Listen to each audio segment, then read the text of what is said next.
Hello everyone, welcome to Study with Let's Learn. Miss Ted, CTET, SuperTET 2022-23 and all state and central level teacher exam preparation.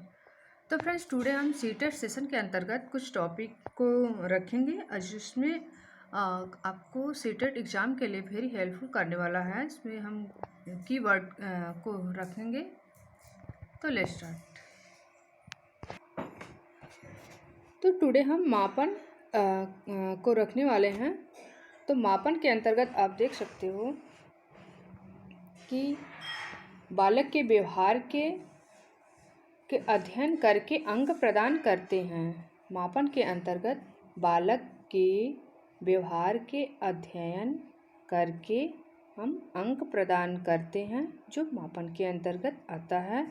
Example के तौर पे आप देख सकते हो कि 600 में से बालक ने 360 मार्क्स को प्राप्त किया, इसमें हम अंक प्रदान किए।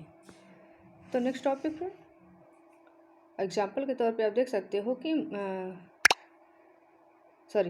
मापन का संबंध मात्रात्मक मूल्य से है। मापन का संबंध मात्रात्मक मूल्य से है। नेक्स्ट टॉपिक मूल्यांकन। मूल्यांकन वैल्यू के अंतर्गत मूल्यांकन के तौर पर बालक के व्यवहार के अध्ययन करके व्याख्या देना मूल्यांकन कहलाता है। बालक के व्यवहार के अध्ययन करके व्याख्या देना मूल्यांकन कहलाता है।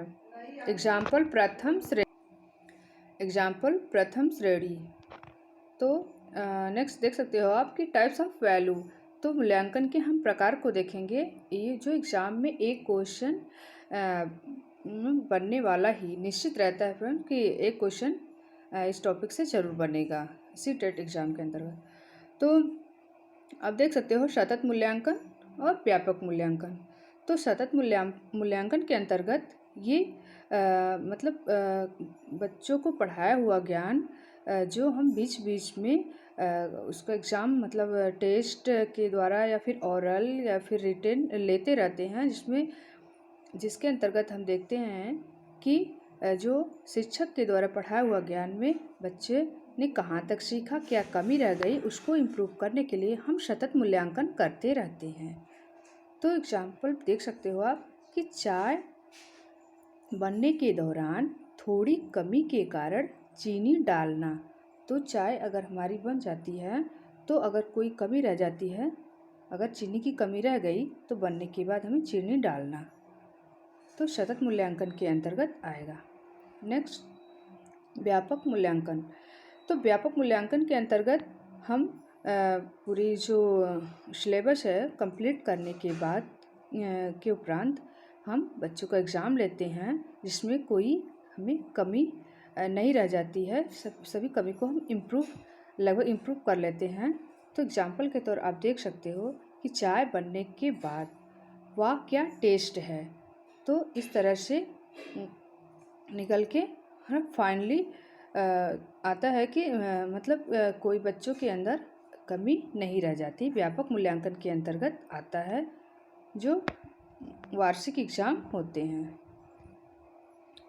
तो नेक्स्ट टॉपिक आकलन के प्रकार। तो आकलन के प्रकार के अंतर्गत आप देख सकते हो अधिगम के लिए आकलन, अधिगम का आकलन, अधिगम से समान या के रूप में आकलन, अधिगम के समान या फिर के रूप में आकलन। तो अधिगम के लिए आकलन यानी व्यवहार परिवर्तन के लिए होता है, जो सतत होता है।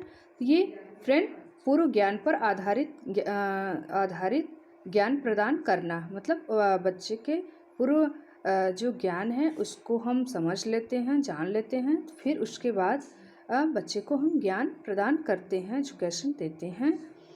तो पूर्व ज्ञान की जानकारी प्राप्त करने के बाद शिक्षा देना तो अधिगम के लिए आकलन होता है। बेशक फ्रेंड्स इससे एक क्वेश्चन सीटेट के अंतर्गत बनने वाला है। नेक्स्ट अधिगम का आकलन। तो अधिगम का आकलन के अंतर्गत उपलब्धि का कि हमने कितना सीखा, कितना हमें ज्ञान हुआ। तो व्यापक मूल्यांकन जो हमने बताया तो उसके अंतर्गत ये आएगा अधिगम का आकलन, कि जो हमने अधिगम सीखा, लर्निंग किया तो उसका आकलन करना, या जो हमने उपलब्धि हासिल की उसका आकलन करना, अधिगम का आकलन। नेक्स्ट, अधिगम के समान या अधिगम के रूप में आकलन, मतलब स्वयं का आकलन।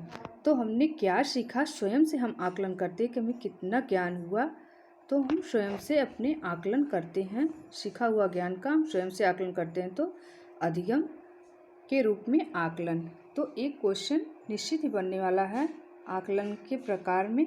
आकलन, अधिगम के लिए आकलन, अधिगम का आकलन, या फिर अधिगम के समान या के रूप में आकलन। तो आज के लिए फ्रेंड्स इतना ही। नेक्स्ट बार लेके चलेंगे। नमस्कार। Please like, share and subscribe.